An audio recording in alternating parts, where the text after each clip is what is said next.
Students, आज हम जो अगला टॉपिक कवर करने जा रहे हैं USA as a hegemon chapter का, वो है 9/11 the end the global war on terror. ठीक है।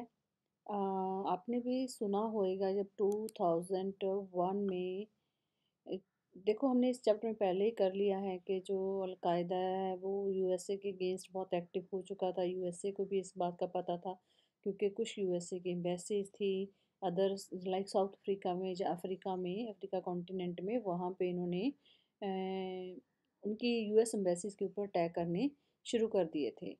तो एक ऐसा ही अटैक इन्होंने यूएसए के अंदर भी किया था 9/11 अलकायदा ने। तो क्या है ये टैग, क्यों बोलते हैं इसको 9/11? तो देखते हैं क्यों बोलते हैं इसको। On September 11 September 2001, 19 how many hijackers 19 hijackers hailing from a number of Arab countries took control of four American commercial aircraft shortly after the takeoff and flew them into important buildings in the US। US की बहुत सारी जो important buildings है उसमें उन्होंने बहुत सारी जो प्लेन्स हैं उनको हाईजैक करके उस बिल्डिंग में के साथ इसको टकराया था। देखते हैं कैसे, कौन कौन सी बिल्डिंग है जहाँ पे ये थ्रू एयरप्लेन, मतलब एयरप्लेन के थ्रू उन्होंने बॉम्ब नहीं गिराए थे, वो उन्होंने डायरेक्ट एयरप्लेन ही बिल्डिंग के अंदर घुसा दिया था। देखते हैं वो कौन सा है। One airliner each crashed into the north and the south towers of the world trade centre in New York. New world trade centre है जो न्यूयॉर्क में है, वो इनका जो दो टावर है, नॉर्थ एंड साउथ टावर्स, उसके बीच में सबसे पहले एयरलाइनर क्रैश किया गया अंदर जाके। अगला है, ये दो हो गए ना, एक नॉर्थ और साउथ टावर में, और तीसरा है थर्ड एयरक्राफ्ट कहाँ पे क्रैश हुआ? पेंटागन बिल्डिंग है अर्लिंगटन वर्जीनिया में। तो कौन सी बिल्डिंग है जहाँ पे यूएसए का क्या है? वहाँ पे एक डिफेंस डिपार्टमेंट का हेडक्वार्टर है। जानिए, इन्होंने जो पहले एयरप्लेन क्रैश किया किस बिल्डिंग में किया? वो दो बिल्डिंग्स थी, नॉर्थ एंड साउथ टावर्स, मैंने दो एयरप्लेन्स इन्होंने वहाँ पे क्रैश किए अलकायदा ने। और दूसरा तीसरा जो किया था वो पेंटागन बिल्डिंग है वर्जीनिया में, जो यहाँ पे यूएसए का डिफेंस डिपार्टमेंट का हेडक्वार्टर है। और तीसरा इन्होंने कहाँ किया था? ये किया था capital building of the US Congress like a parliament, जैसे हमारी पार्लियामेंट है तो वहाँ यूएस कांग्रेस है। तो तीसरा पेनिसिलिन है कि वहाँ पे जाके इन्होंने अपना प्लेन क्रैश किया था। The attacks have come to be known as 9/11 in America convention is to write the month first and followed by the date. तो कहते हैं इसको 9/11 इसलिए बोला जाता है क्योंकि September is the month of 9 and date is the 11। तो जो अमेरिका की प्रथा है, कन्वेंशन है, वहाँ पे क्या किया जाता है कि मंथ पहले लिखा जाता है और डेट बाद में लिखी जाती है, इसलिए इसको 9/11 बोला जाता है। ठीक है, क्योंकि ये नाइन्थ को अटैक हुआ था, नाइन्थ को नहीं, सॉरी, 11th को अटैक हुआ था और नाइन्थ मंथ को हुआ था। लेकिन अमेरिका में नाइन्थ मंथ पहले लिखा जाता है, डेट बाद में लिखा जाता है, इसलिए इसको 9/11 भी बोला जाता है। ठीक है, तो बहुत बड़ी बात है कि अमेरिका, ये देखो यहाँ पे रिपोर्टिंग की हुई है किसी न्यूज़पेपर ने, न्यूयॉर्क टाइम्स में, तो देखो ये कैसे अटैक किया होता है। जो हेडलाइन है इस पेपर की, hijacked jets destroy twin towers and hit pentagon in a day of a terror. तो बहुत सारे लोग इसमें मारे गए थे। कितने लोग मारे गए थे? 3000 पर्सनस वहाँ पे एक टाइम पे मारे गए थे। अमेरिका के लिए बहुत बड़ी बात थी, क्योंकि पूरी दुनिया की खबर वो हमेशा पहले से जानता होता है, लेकिन खुद उनके वहाँ पे अटैक हुआ तो उस चीज़ का उनको पता ही नहीं चल पाया। तो कितने पर्सन थे? 3000 पर्सन थे इस जो सारा अटैक हुआ, जिसमें जिन जितने लोग की डेथ हुई। In terms of their shocking effect on American, American के ऊपर बड़ा शॉकिंग इफेक्ट पड़ा इस चीज़ का, बड़े शॉक्ड हुए इस चीज़ से वो। Come as have been compare to the British burning Washington DC in 1814 and Japanese attack on Pearl Harbor in 1941।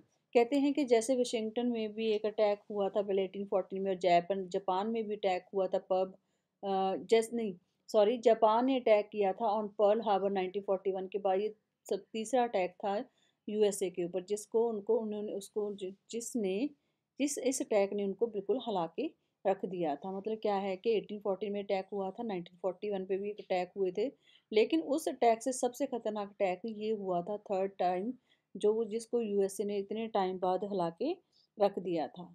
ठीक है, आगे देखते हैं। Severe attack on us U.S. soil since in founding of the country in 1776. The U.S. response to 9/11 was swift and ferocious.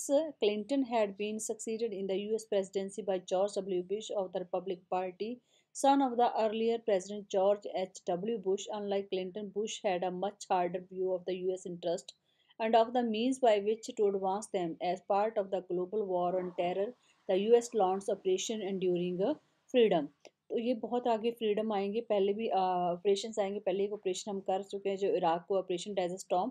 तो ऐसा ही एक operation इन्हें global war on terror, जितना भी टेररिज्म पूरे वर्ल्ड पे फैला हुआ है, क्योंकि ये टेररिस्ट अटैक ही था उनके कंट्री के ऊपर, तो इसलिए उन्होंने कहा कि ग्लोबल वॉर जो ग्लोबल वॉर है किसके अगेंस्ट है, टेररिज्म के अगेंस्ट है। जितने भी वर्ल्ड में टेररिज्म है उसको अब ख़त्म किया जाएगा, क्योंकि कहीं ना कहीं टेरर होएगा तो अमेरिका को उनसे खतरा होएगा, इसलिए उन्होंने एक वॉर उसके अगेंस्ट छेड़ दी थी।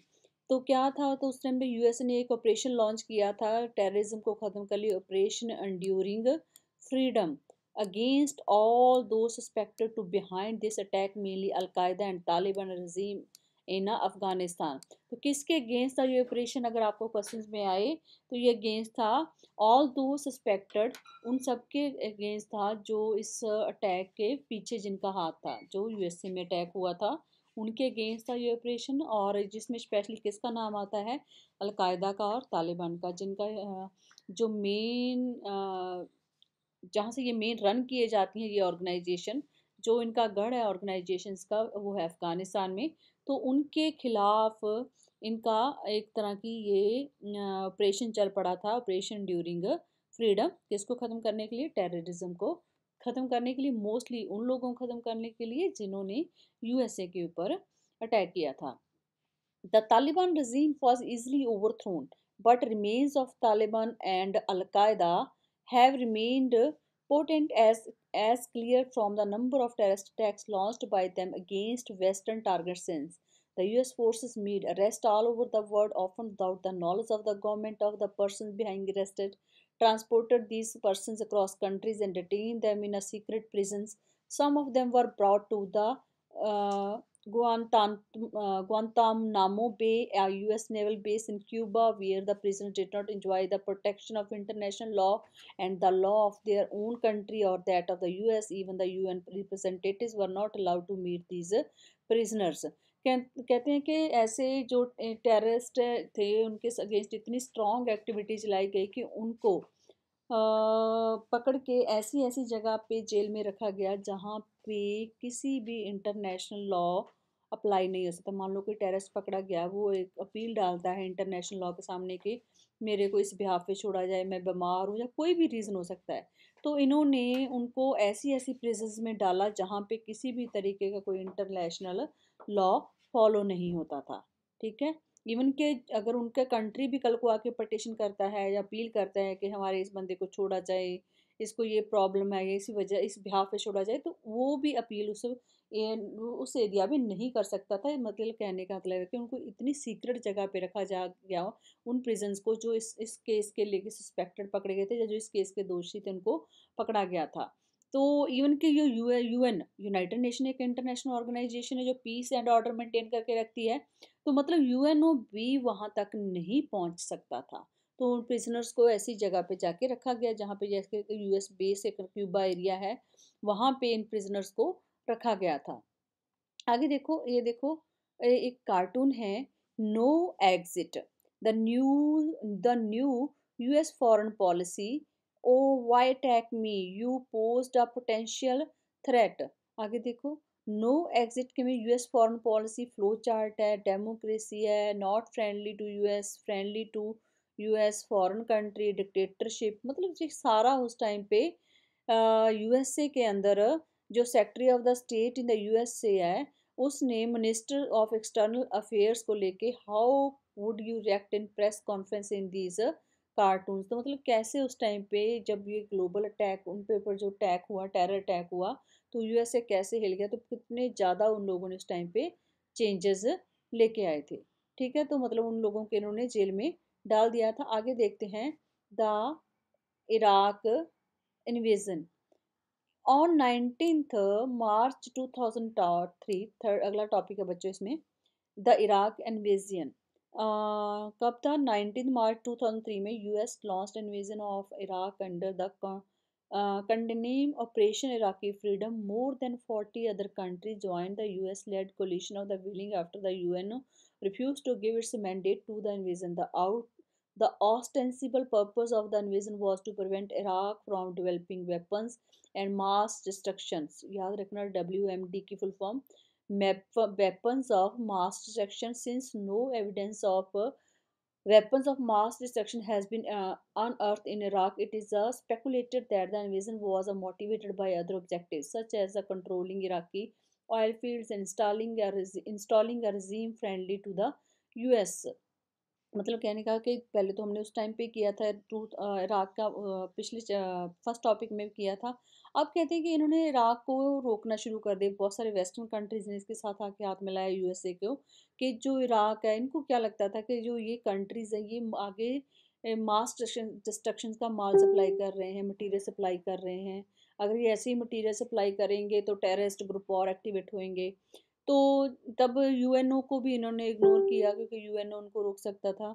लेकिन इन्होंने क्या किया कि उसके बिहाफ पे किया, तो जब इनको वहाँ पे कोई एविडेंस मास डिस्ट्रक्शन का नहीं मिला, तो इनका एक ऑब्जेक्टिव ये भी क्लियर हो रहा था, जिसने इस उनको इराक के ऊपर हमला करने के लिए मोटिवेट किया था, वो यही था कि जो इराक की ऑयल फील्ड्स है, क्योंकि ऑयल जो रिसोर्सेज है वो इराक के पास बहुत हैं, तो इसकी वजह से भी यूएसए उसकी तरफ मोटिवेट हुआ था।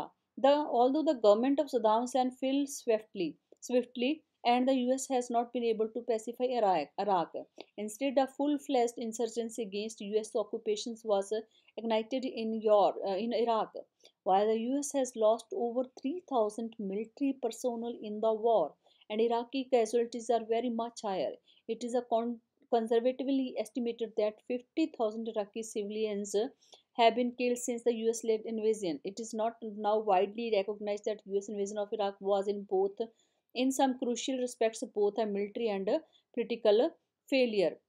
तो क्या है कि अब सदाम हुसैन की गवर्नमेंट गिर गई, तो यूएसए ने क्या किया कि वहाँ पे मिलिट्री अटैक भी करने शुरू कर दिए थे, जिसमें इवन के यूएसए के खुद की 3,000 मिलिट्री जो कर्मचारी है वो उनकी डेथ हो गई थी, वो उन्होंने अपनी जान गंवा ली थी। बहुत सारे इराकीज थे, 50,000 इराकी सिविलियन थे जो इस टाइम तक मारे जा चुके थे।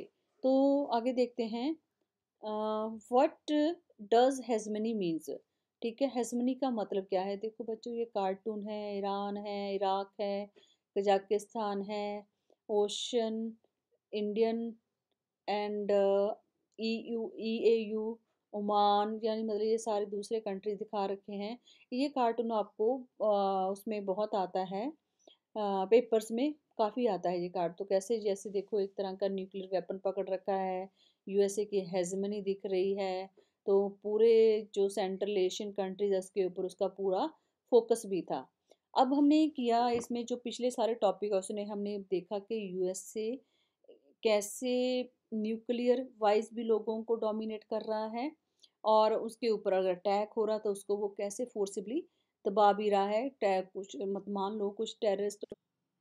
तो स्टूडेंट्स, हम सबसे पहले इसमें देखेंगे कि यूएसए हेजमनी जिसके बारे में बात कर रहे हैं, चैप्टर में बार बार बात हो रही है, वो है क्या? क्या है ये hegemony? Politics is about power. जब हम पॉलिटिक्स की बात करते हैं तो ये पॉलिटिक्स क्या है, किसकी बात है? तो हमेशा पावर, तो चाहे वो पावर वो गेन करना चाहते हैं, चाहे वो पावर मेंटेन करना चाहते हैं। जैसे यूएसए ने पावर गेन किया, अब अपनी पावर को यूएसए मेंटेन भी करके रखना चाहता है। अगर हम आज के टाइम पे अगर बात करें, तो जो कोविड-19 के इस टाइम पे जो यूएसए की सिचुएशन है वो ऐसी है कि वहाँ पे बहुत ज़्यादा डेथ रेट बढ़ रहा है। उधर डोनाल्ड ट्रंप है, उसका इलेक्शन भी आ रहा है। तो यूएसए को अब इस सिचुएशन में पूरे वर्ल्ड को वो हमेशा गाइड करता आ रहा है, लीड करता आ रहा है, तो वहाँ पे सबसे ज़्यादा डेथ रेट बढ़ गया है कोविड-19 का। तो इस वायरस की वजह से इतनी डेथ हो गई हैं, तो यूएसए कहीं ना कहीं इस टाइम पे उसको ये भी लग रहा है कि दुनिया के सामने जो उसकी एक तस्वीर है वो अब नहीं, वैसी नहीं रह रही है। अब क्या आ रहा है, उसका ग्राफ बहुत ही नीचे आ रहा है। तो वो इसी इस पावर को, क्योंकि वो वर्ड नंबर पावर वन भी रहा है, तो अगर मल्टीपोलर भी हो गया वर्ड, यूनिपोलर से मल्टीपोलर भी हुआ आगे हम देखेंगे, तो मल्टीपोलर में भी हमेशा डोमिनेट किसने किया, कहीं ना कहीं आके यूएसए ने तो किया ही किया है। तो अब वो यूएसए इस टाइम पे जो अपनी पावर है, उसके पास पावर तो है, उस पावर को वो रिटेन कर रहा है। रिटेन मतलब उसको मेंटेन करके रखना चाहता है पूरे वर्ल्ड में, उसको खोना नहीं चाहता इस टाइम पे भी, कोविड 19 के टाइम पे भी। तो अब हम इस टॉपिक पे चलते हैं दोबारा। Individuals want to gain and retain power. हर कोई इंडिविजुअल अपनी पावर को गेन करना चाहता है, पावर गेन करना चाहता है, उसको मेंटेन रिटेन भी करके रखना चाहता है। तो ग्रुप्स भी ऐसे ही करते हैं। एंड यहाँ देखते हैं in the case of world politics में भी सेम ही है। हर एक वर्ल्ड का कंट्री है वो अपनी पावर गेन करना चाहता है और उसको आगे मेंटेन भी करके रखना चाहता चाहता है। इसमें है this power is the form of military domination. ये जो वर्ल्ड पॉलिटिक्स है, जो कंट्रीज हैं, वो कैसे वर्ल्ड में नंबर वन पे रहना भी चाहते हैं, पावरफुल बन के रहना भी चाहते हैं, पावरफुल को मेंटेन भी रखना चाहते हैं। तो वो कौन कौन से तीन जो डोमिनेशन हो सकती हैं, वो तीन डोमिनेशन है। पहली है मिलिट्री डोमिनेशन। अगर military wise you are strong and you will be more powerful. Economically powerful होना चाहिए आपका, और दूसरा आपका पोलिटिकली एंड कल्चरली आप सुपीरियर होना चाहिए। तो आप क्या है, दुनिया में अपने आप को पावरफुल साबित कर सकते हो, दुनिया को डोमिनेट कर सकते हो। देखो ये एक कार्टून है इंटाइटल्ड अंडर यूएस थर्म। This cartoon captures our common scenic skill understanding of what hegemony means. What did this cartoon say about the nature of US hegemony? Which part of the word is the cartoon talking about? तो वो cartoon है वो किस country की बात कर रहा है, यूएसए की बात कर रहा है। देखो एक तरफ तो उसके पास ये है, क्या है, उसके पास वो अपने आप को क्या करके बैलेंस करने की कोशिश कर रहा है, लेकिन दूसरे पास उसका थंब क्या कर रहा है, वो दुनिया को प्रॉपरली डोमिनेट कर रहा है, उसको अपने अंडर रखना चाहता है। ठीक है, आगे देखते हैं।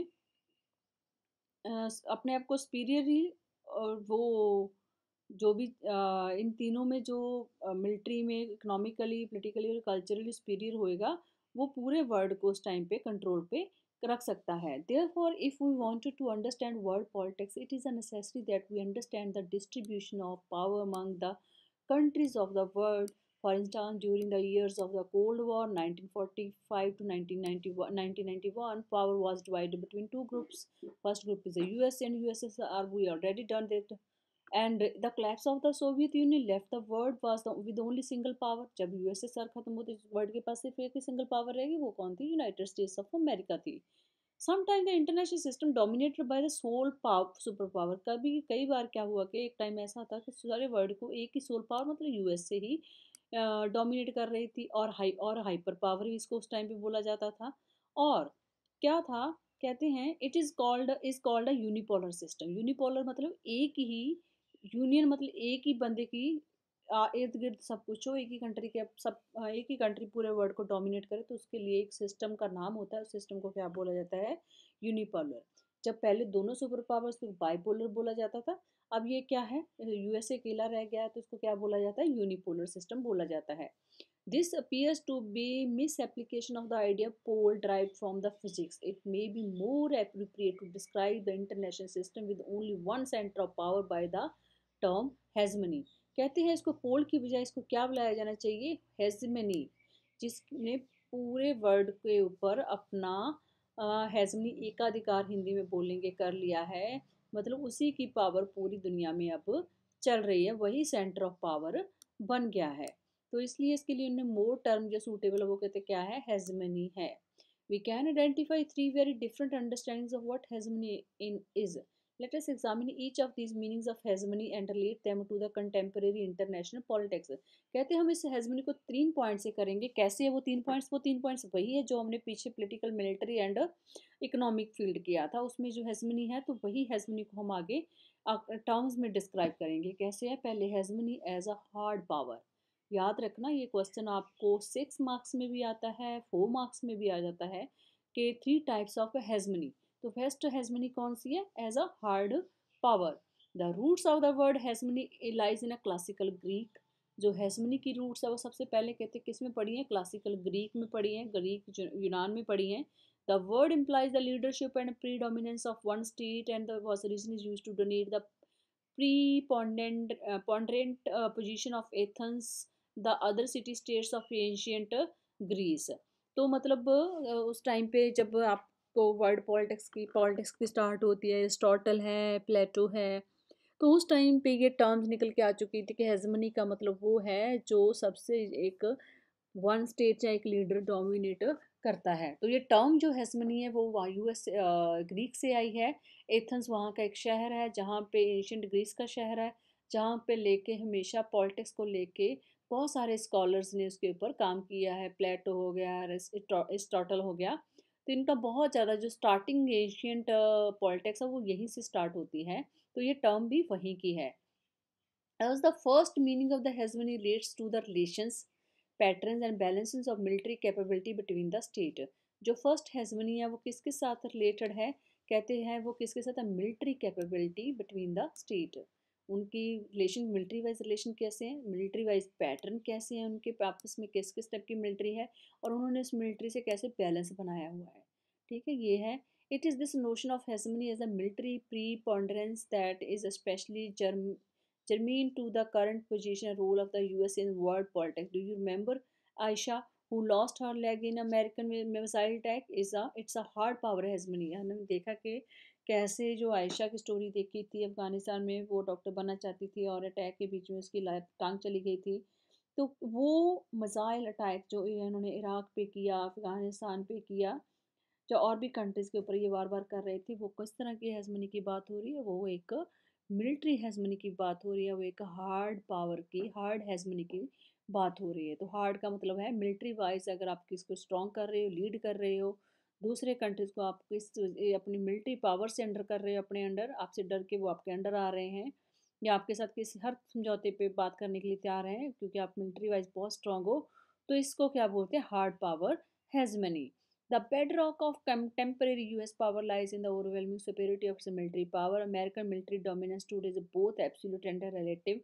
In the absolute terms, the US, तो यूएसए की जो अमेरिकन जो मिलिट्री डोमिनेंस है वो उसके दो रूप हैं, एक एब्सोल्यूट है, एक रिलेटिव है। तो इन द एब्सोल्यूट टर्म्स का मतलब यहाँ पे क्या है, the US today has a military capabilities. क्यों, तो आज एब्सोल्यूट का मतलब कि यूएसए के पास आज टोटल मिलिट्री कैपेबिलिटीज़ हैं। वो किसी भी पॉइंट पे, किसी भी प्लेनेट पे एक्यूरेटली पहुंच सकता है, और मैक्सिमम उसके पास सारा फोर्सेस है, सब कुछ है कि वो वॉर का खतरा भी ले सकता है। लेकिन उनसे दूसरों को भी वॉर का खतरा, दूसरे लोग भी उनसे डर के रहते हैं। But even more awesome than the absolute capability of US is the fact that no other power today can remotely match them। The US today spends more on its military capability than the next 12 powers combined। Furthermore, large chunk of the Pentagon's budget goes into military research and development। तो अपनी जो economy का बहुत बड़ा budget है US से किसके ऊपर खर्च रहा है, अपनी मिलिट्री के ऊपर खर्च कर रहा है। हमने कहा देखा था ना, पेंटागन में उनकी कौन सी बिल्डिंग है, डिफेंस डिपार्टमेंट है, तो वहाँ पे उनकी रिसर्च और डेवलपमेंट हमेशा चलती रहती है मिलिट्री वाइज। तो उसके ऊपर उनकी बहुत सारी टेक्नोलॉजी और बहुत सारा पैसा वहाँ पे ये लोग खर्च करते रहते हैं। आगे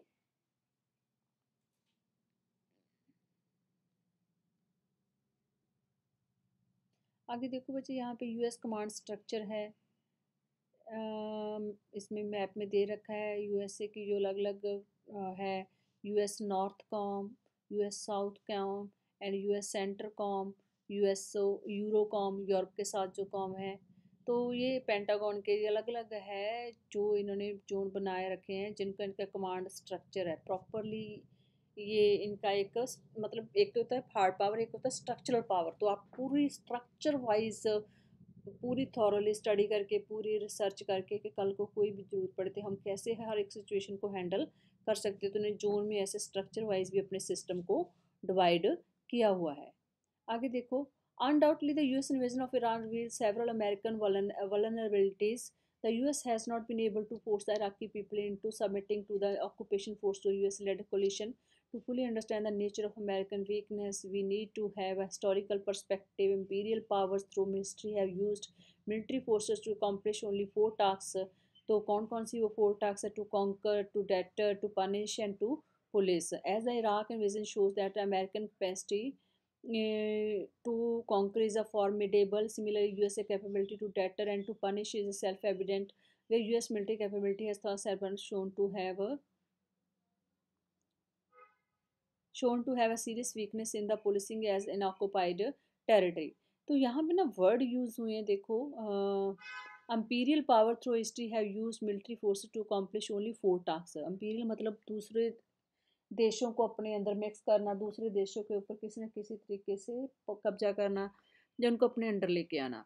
तो वो 4 टास्क हमेशा से रही है। टू कॉन्कर जीत लेना, टू डेटर आपने ऐसे हथियार, ऐसा सिस्टम, ऐसा स्ट्रक्चर बना के रखा है कि दूसरा बंदा आपसे डरे कि अगर मैं उस कंट्री के साथ कल को कोई पंगा लिया तो उसके पास इतनी एडवांस टेक्नोलॉजी है, उसके पास इकोनॉमिकली स्ट्रॉन्ग है, तो वो हमें दबा के रख सकता है, हमारे ऊपर अटैक कर सकता है। और पनिश करना, और पुलिस का अपना वहाँ पे पूरी तरह उन लोगों को अपनी कमांड के अंडर रखना, लॉ एंड ऑर्डर के नीचे रखना। ये 4 टास्क हम अमेरिका ने जब भी किसी जगह पे अटैक किया तो ये चारे चीज़ें वहाँ पे उनकी हमेशा मेंटेन रही हैं। उन्होंने इस तरीके से भी दुनिया को अपने अंडर करके रखा है। अब क्या है कि हमने किया USA as a hard hegemony as a hard power. अब hegemony as a structural power, जो मैंने पीछे बताया था ना, प्रॉपर स्ट्रक्चर बना के अपने अपनी हेजमनी शो करनी है। क्या है वो नोशन? ये नोशन है जो पहले जो हार्ड पावर उससे डिफरेंट है। हार्ड वाइज तो मिलिट्री और मिलिट्री से रिलेटेड, टेक्नोलॉजी से, मिसाइल से, वेपन से रिलेटेड था, बहुत स्ट्रॉन्ग था, उस हिसाब से था। वो दूसरा है, it emerge from a particular understanding of the world economy. देखो सेकंड पॉइंट हमने किया था पहले भी वहाँ पे, इकोनॉमी वाइज। अब the basic idea that is open world economy requires hegemon और dominant power to support its creation and existence. The hegemony must possesses both the ability and the desire to establish certain norms of our order and must sustain the global structure. The hegemon usually does this to its own advantage, but often it's a relative detriment as its competitors take the advantage of the openness of the world economy without paying the cost of maintaining its openness. Hegemony in this second sense is reflected in the role played by the US in providing global public goods. By public goods, we mean those goods that can be consumed by one person without reducing the amount of the good available for someone else. Fresh air, roads are examples of good public goods. In the context of the world economy, the best example of the global good are sea lanes of the communications. The sea routes commonly used for merchant ships. Free trade in an open world economy would not be possible without the sea lanes of communication. LSLOC की full form याद रखना। आप बच्चों, ये आपने खुद बहुत बहुत ईजी है, खुद भी कर सकते हो। इकोनॉमिकली एक स्ट्रक्चर बना के आप पूरे वर्ल्ड के ऊपर इन्फ्लुएंस डाल रहे हो, अपने प्रभाव में लेके आ रहे हो। पूरे वर्ल्ड को क्यों लेके आ रहे हो? आप उसको प्रभावित कर रहे हो क्योंकि आपको पता है कि अगर इकोनॉमिकली आप इन्फ्लुएंस करेंगे, वर्ल्ड आपके ऊपर डिपेंड भी होना चाहिए। अगर डिपेंड होएगा तो वो आपकी डोमिनेंसी को कहीं ना कहीं ज़रूर मान के रखेगा। आपने फ्री ट्रेड की पॉलिसी लेके आई ताकि हर बंदा आपके कंट्री में इन्वेस्ट करे, आप उनके कंट्री में इन्वेस्ट कर सको। तो ये किस चीज़ के थ्रू पॉसिबल था? ये सी लेन्स ऑफ कम्युनिकेशंस, इसके थ्रू पॉसिबल था। तो फ्री ट्रेड के लिए, ओपन वर्ल्ड इकॉनमी के लिए, ओपन वर्ल्ड इकॉनमी मतलब हमारी इकॉनमी और उनकी इकॉनमी आपस में एक्सचेंज हो सके, वो जब ही होएगा जब हमारी आपस में इकोनॉमिकली एक्सचेंज होएगा, मिलिट्री वाइज एक्सचेंज होएगा। वो इसलिए होएगा जैसे हम टेक्नोलॉजी वाइज भी एक्सचेंज करेंगे। अब देखते होगे आप कितनी इंडिया में मल्टीनेशनल कंपनीज, अब इसी टाइम पे आई थी जब यूएसए ने डोमिनेट किया था। तो बहुत सारी मल्टीनेशनल कंपनीज बहुत सारी कंट्रीज उस टाइम पे खुली थी, वो इसीलिए पॉसिबल था, सी लेन्स ऑफ अ कम्युनिकेशन। ठीक है, तो ओपन ट्रेड शुरू हो गया था उस टाइम पे। ये ये देखो एक पूरा वर्ड है, उस पे ऊपर किसकी डोमिनेंस दिखा रखी है, एक किस करेंसी की डोमिनेंस दिखा रहे हैं, वो किसकी दिखा रहे हैं? डॉलर की दिखा रहे हैं। तो यूएसए किस की करेंसी क्या है? डॉलर है। It is a naval power, naval मतलब जो सी के थ्रू है, naval power of the hegemon that under writes the law of the sea and ensure freedom of navigation in international waters. Since the decline of British naval powers after the Second World War, the multi-oceanic US Navy has played this role. तो second world war के बाद कहते हैं कि जब British naval पहले decline हो चुकी थी, तो अभी यूएसए की जो नेवल पावर है वो बहुत ही स्ट्रॉन्ग रोल इस टाइम पे प्ले कर रही थी। दूसरी एग्जांपल क्या है? Global public good is the internet. तो सबसे बड़ा जरिया क्या है? इंटरनेट है। अगर अपने आप के घर पे अंदर कोई भी चीज़ बना रहे हो, कोई मैसेज दुनिया तक पहुँचाना, कोई मान लो कोई एक ब्रांड है, आप ब्रांड को ही अपने घर पे ब्रांड बनाया तो पूरी दुनिया उस ब्रांड को देख के उसके बारे में जाने, तो क्या करोगे कि आप उसका सबसे बड़ा ज़रिया क्या हो सकता है? इंटरनेट ही हो सकता है, तो इंटरनेट का भी यूज़ किया गया। It has been today as the making the virtual world of the world wide web possible. We should not forget the internet is the direct outcome of US military research project that begin in 1950। तो ये जो internet है world wide web है, W W जिसको हम बोलते हैं dot com something कुछ होता है, तो वो किसकी देन है? वो हमें डायरेक्टली अमेरिका की देन है। अमेरिका का एक रिसर्च प्रोजेक्ट था, उसकी देन है जिन्होंने इसके ऊपर रिसर्च की थी। Even today the internet lies on global network satellites most of which work owned by the US government. ये जो नेटवर्क है जो ऊपर इंटरनेट किसके ऊपर डिपेंड है? Global network satellites. वो सैटेलाइट्स सबसे ज़्यादा किसके पास है? सबसे ज़्यादा सैटेलाइट्स कौन चला रहा है? इस पे यूएस गवर्नमेंट चला रही है। As we know the US is present in all parts of the world in all sectors of the world economy in all areas of technology. USA अब इकोनॉमिकली हर के क्षेत्र में पार्टिसिपेट कर रहा है, टेक्नोलॉजिकली कर रहा है, चाहे वो इंटरनेट है, ग्लोबल प्रोडक्ट्स, हर जगह पे यूएसए इसमें अपनी इन्वॉल्वमेंट कर रहा है। The USA share of the world economy remains enormous 28% इसका शेयर वर्ल्ड इकोनॉमी में है। The US also accounts for 15% of the world trade. If intra European Union trade हम नेक्स्ट चैप्टर में करेंगे, ये भी ऑर्गेनाइजेशंस हैं। Trade is included in world trade data. There is not a single sector of the world economy in which America firm does not feature the top three list. It is important to remember that the economic preponderance of the US is inseparable from its structural power, which is the power to shape the global economy in a particular way. After all, the Bretton Woods system set by the US after the Second World War still constitutes and a basic structure of the world economy. Thus, we can regard the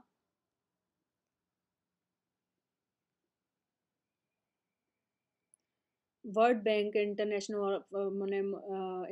monetary fund, तो इनकी international organisation है जो उस time पे ये propose Brayton would system के through आया था, नाम है उसके बंदे का, उसने ये सिस्टम लेके आया था। तो एक इन्होंने वर्ल्ड बैंक बनाया था, एक इंटरनेशनल मॉनेटरी फंड बनाया था, वर्ल्ड ट्रेड ऑर्गेनाइजेशन बनाई, अमेरिकन हेजेमनी का ये चीज़ें प्रोडक्ट है। आज वर्ल्ड बैंक पूरे दुनिया को पैसा देता है, वो इंटरनेशनल मॉनेटरी फंड देता है, और वर्ल्ड ट्रेड ऑर्गेनाइजेशन ट्रेड बना करती है। तो ये तीन मेन ऑर्गेनाइजेशन है। देखो ये स्ट्रक्चरल वाइज है क्योंकि ये इकोनॉमिकली बेस्ड है, पैसे से रिलेटेड हैं, तो ये सारी मेजर ऑर्गेनाइजेशन है पूरे वर्ल्ड में इनके यहाँ। इसके बाद ना चाइना ने एक ऑर्गेनाइजेशन बनाई थी रिक, उसमें था रिक में था इंडिया था, चाइना था, और एक कंट्री और था आर से रशिया।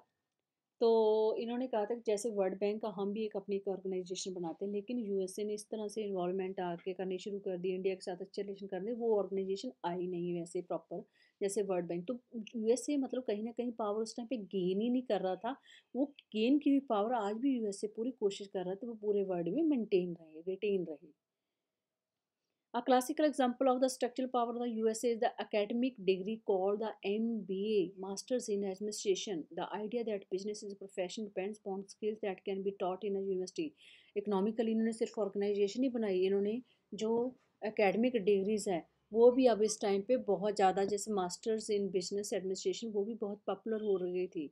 इसकी भी बहुत ज़्यादा ज़रूरत फील होने लगी थी क्योंकि ट्रेड से लेके बहुत ज़्यादा काम हो रहा था, बहुत सारी मल्टीनेशनल कंपनीज आती थी, उनको कंपनीज में काम करने के लिए एमबीए लोग चाहिए थे। तो ये आइडिया भी उस टाइम पे बहुत ज़्यादा, ये प्रोफेशन बहुत ज़्यादा प्रचलित हुआ था, आज भी है। उस टाइम पे ये एकदम नया नया बहुत ज़्यादा प्रचलित था।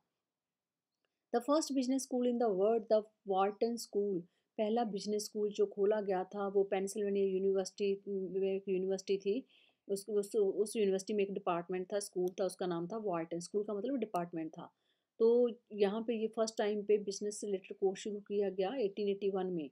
The first MBA course were initiated around 1900। The first MBA course outside the USA, USA में 1900 में स्टार्ट हुआ था, और यूएसए के बाहर कब स्टार्ट हुआ था? 1950s में। Today there is no country in the world in which MBA is not prestigious academic degree. तो एक यूएसए की देन है कि आज दुनिया के हर हिस्से में एमबीए को बहुत ही सम्मानजोग डिग्री माना जाता है, जिसको बंदा इसलिए करता है कि इसको करके हमें नौकरी कहीं ना कहीं मिल ही जाएगी, और किसी भी दुनिया के किसी हिस्से में भी एमबीए करके हमें जॉब मिल सकती है। This takes us back to our South African friend Jabo. हम पहले एक जॉब की स्टोरी की थी, जो साउथ अफ्रीका, वो क्या करना चाहता था, वो पेंटर बनना चाहता, लेकिन उसके पापा पेरेंट्स चाहते कि वो एमबीए करे। तो ये वो कहने का मतलब कि एमबीए का इतना इन्फ्लुएंस था, क्योंकि उस टाइम पे इन्होंने इकोनॉमिकली बहुत राइज करवाया था, उससे रिलेटेड कोर्सेज भी आए थे, तो लोग भी उनके इन्फ्लुएंस में थे। सिर्फ उन्हीं के लोग नहीं, पूरी दुनिया के लोग इस इन्फ्लुएंस के अंडर थे। ठीक है, ये तो हो गया hegemony as a structure power, economically based. आगे hegemony as a soft power. Hegemony कैसे सॉफ्ट पावर है? It would however be mistake to see US hegemony in a purely military and economic terms. No, without considering the ideological and cultural dimension of US hegemony. The third sense of hegemony is about the capacity to manufacture consent. Here, hegemony implies class ascendancy in the social, political, and particularly ideological spheres.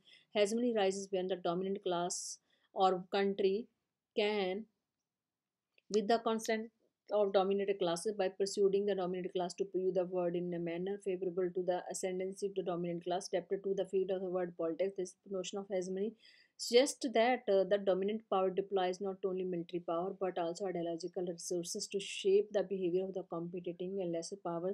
The behavior of weaker countries influenced by ways in which favor the interest of the most powerful country, in particular desire to remain pre preeminent, and consent, in other words, goes hand in hand with and is often more effective than the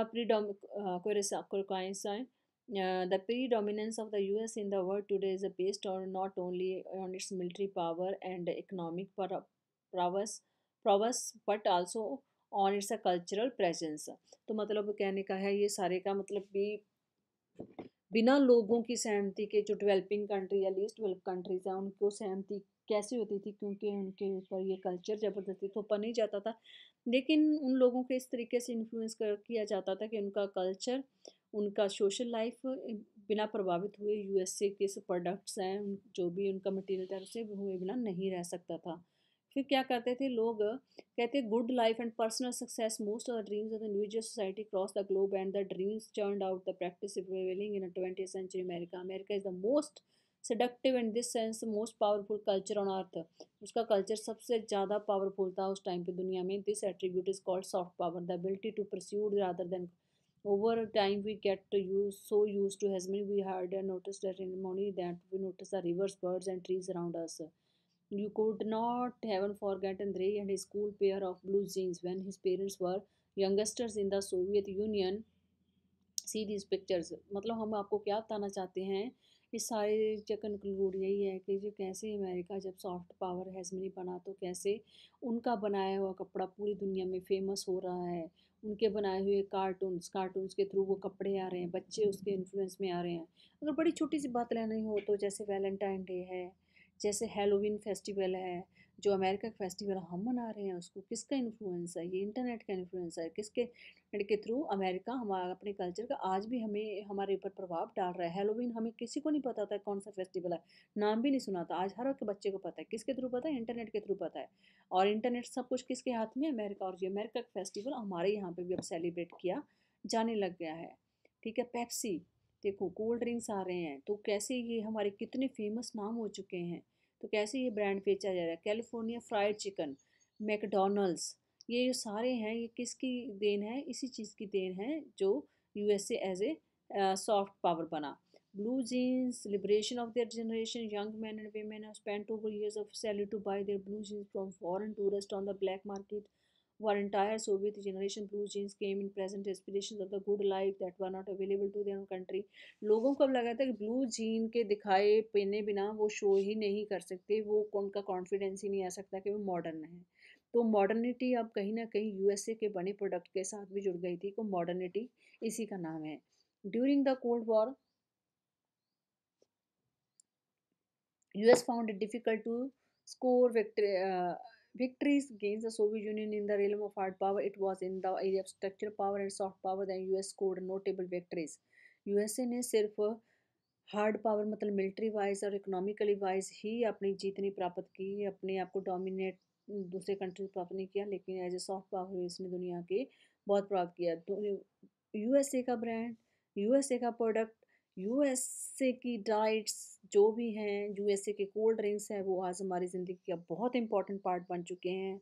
हर एक country के, हर एक देश के, हर एक बच्चे का, हर एक बड़े का लाइफ का पार्ट है, लाइफस्टाइल है उससे रिलेटेड। तो ये किसकी वजह से हुआ? ये जब यूएसए एज अ इसने हेजमनी इसकी कैसे बढ़ी एज अ सॉफ्ट पावर। ठीक है, तो ये बच्चे इतना था इसमें आप कैसे USA military wise hard power था, इकोनॉमिकली ये स्ट्रक्चरल पावर था, और कल्चरल और सोशली इफेक्ट इसका हमारा क्या था, एक सॉफ्ट पावर थी। ठीक है, अगला टॉपिक है जो आपका constants on American power. American power के ऊपर अब कुछ कॉन्स्टेंट्रेंट्स मतलब रुकावटें आ रही थी उसकी रास्ते में, उसके पावर के रास्ते में। इसके बारे में बच्चे हम कल करेंगे। ठीक है, अब ये और एक टॉपिक इंडिया से रिलेटेड रह गया आपका, फिर ये आपका चैप्टर कंप्लीट हो जाएगा। फिर इससे कल मैं ये चैप्टर कंप्लीट कर दूंगी, फिर इससे रिलेटेड आपको क्वेश्चन आंसर भेज दूंगी। ठीक है, एक बार इसको पढ़ना। USA as a soft power, as a hard power, और एज अ स्ट्रक्चरल पावर। यही मैंने आज के टॉपिक में आज कंप्लीट किया है। Thank you.